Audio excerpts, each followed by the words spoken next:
Floodwaters that forced Yellowstone National Park to close are now causing heavy damage in nearby Montana. The state's biggest city is at risk of running out of drinking water after the flooding affected its water treatment plant. A statewide emergency has been declared. As Jonathan Vigliotti reports, officials say the park may never look the same after its worst flooding in decades. These are the floodwaters that tore through Red Lodge, Montana, which some say came without warning. Roads turned into rivers in a matter of minutes. I woke up to my 10-year-old screaming downstairs. The water was flowing so quickly and rising so fast that I needed to get the breakers off. They are the same waters that devastated Yellowstone National Park earlier this week. Whoa.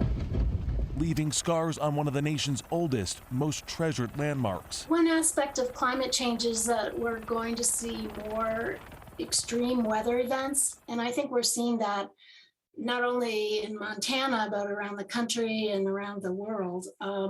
Events that really exceed what we've seen in recorded history.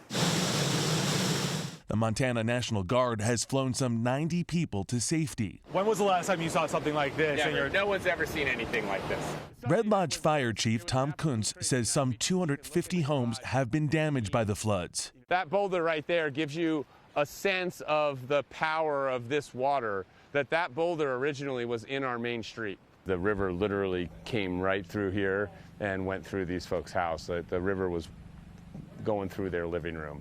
Kuntz says the weather here has been both extreme and unpredictable. A year ago, we were on fire. A year later, we're wet. We have the highest stream flows that the area has ever seen. Experts fear even the nation's most protected national parks, like Yellowstone, are now at risk because of our changing climate. We have to really plan for change. The infrastructure in places like Yellowstone is not ready for climate change.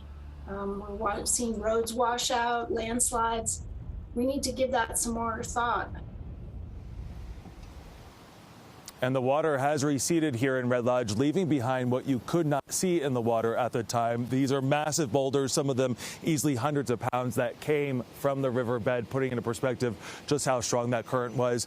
The fire chief telling me in his 27 years he has not seen a single flooding event. In fact, just last week, he was talking with one of his colleagues. They have thousands of sandbags.